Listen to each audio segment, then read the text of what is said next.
Hi everyone, I'm Margarita Muradova, a personal stylist and fashion consultant from Kyiv, Ukraine, and today we're going to talk about some very popular fashion items that you do not need at all.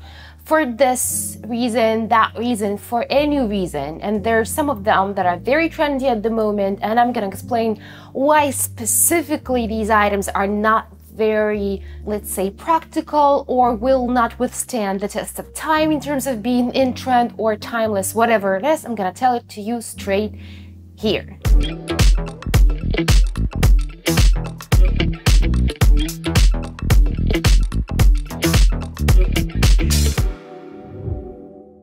The first one is definitely cargo pants. And let me just say this. So first of all, cargo pants have been here forever, but in the last year or so, they've become extremely popular. All of the brands that you can only imagine have copied them and created their own version of cargo pants. And they've been for ages. There's nothing specific to them. That's a very utilitarian approach to fashion.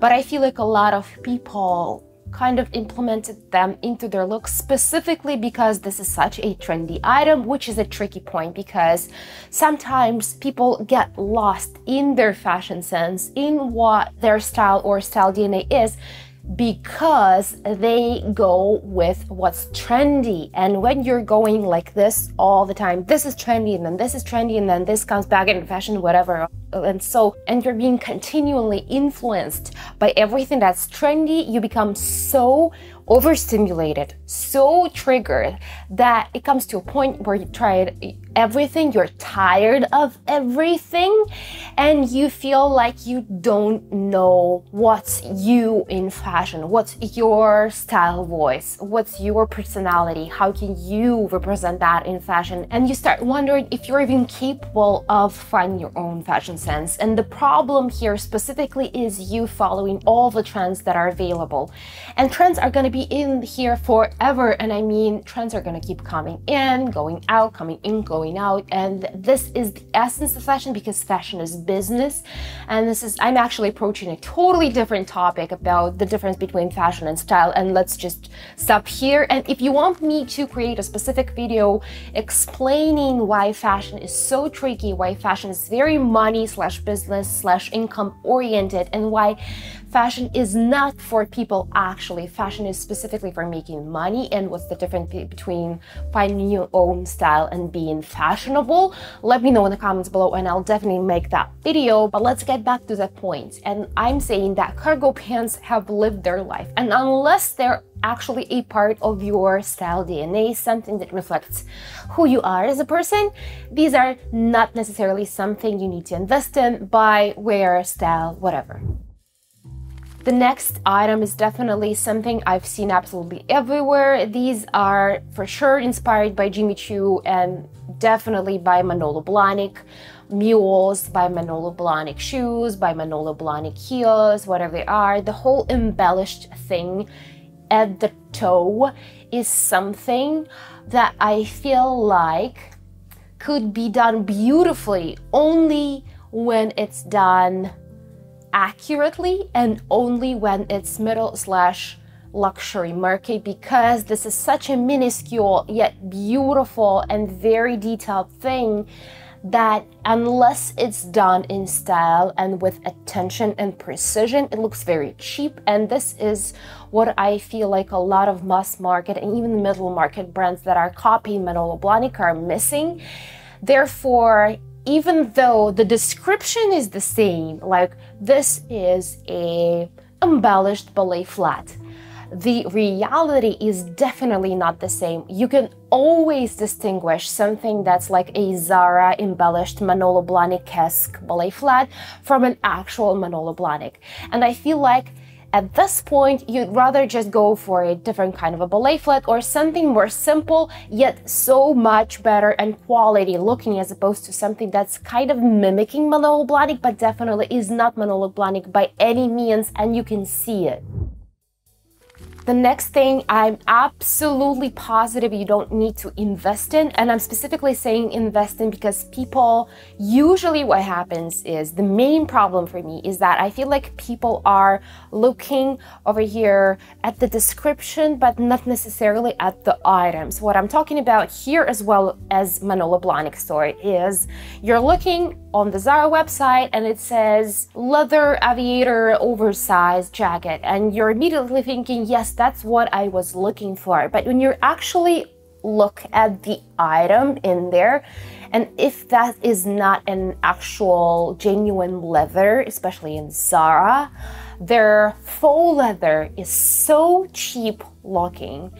It's so low quality. The hardware is so bad.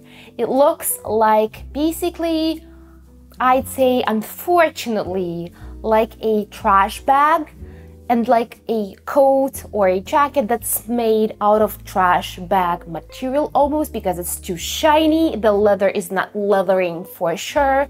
So what I'm saying here, you'd rather go and buy something in the secondhand market or something vintage, as opposed to buying this specific item from Zara, because this is so low quality. It doesn't look like actual genuine leather at all.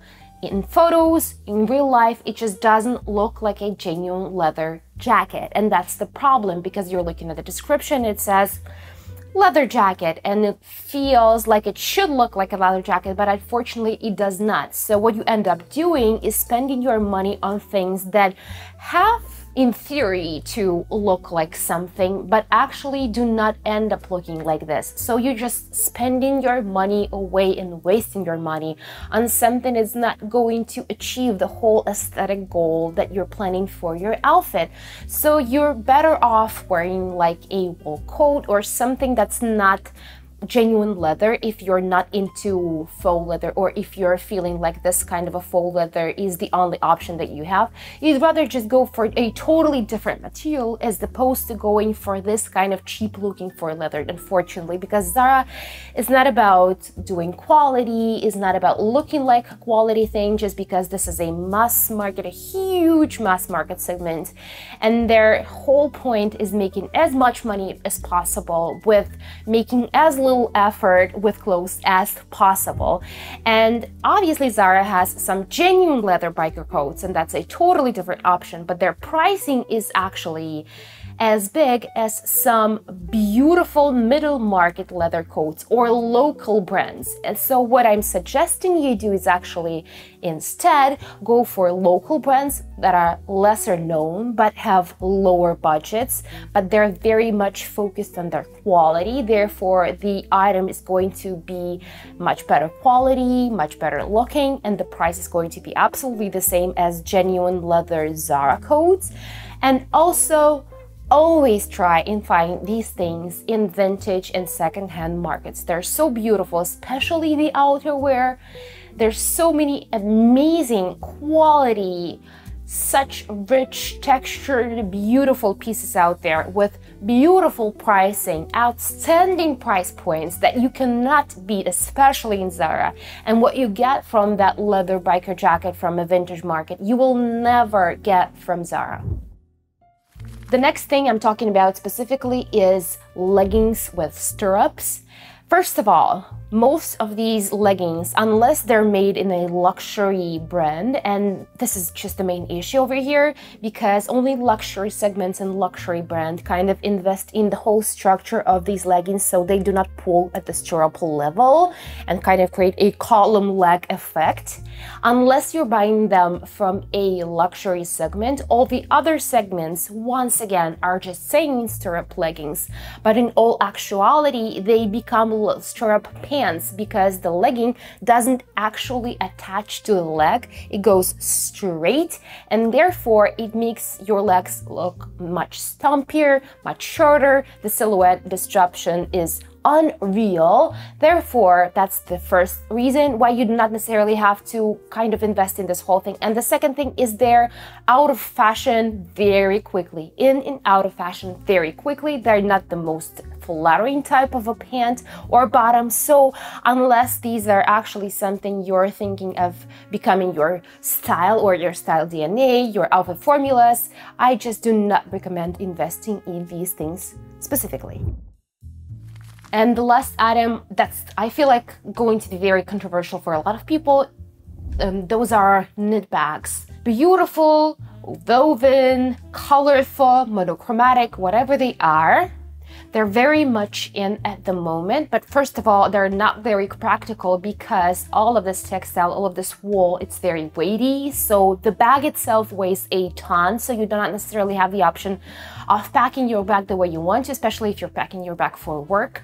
And the second thing is, as fast as a trend goes into fashion and is being implemented into fashion, it goes out as fast or even faster out of fashion, which is the problem here because these bags are not cheap. Even in mass market brands, they're not cheap because there's so much that goes into this bag that it ends up just being very pricey. So therefore, there's absolutely no point for you actually to invest in this bag unless this is an essential part of your hippie, folky style. Unless this is something that you kind of empathize with and this is something that's actually part of your style, like being hippie or hippie notes or like modern hippie notes, I'll go as far as to say this is absolutely a non-essential style item. And this is it for this video. Let me know in the comments below which one of these items you agree on, which one of these items you absolutely disagree on, and I'll see you in the next one. Bye!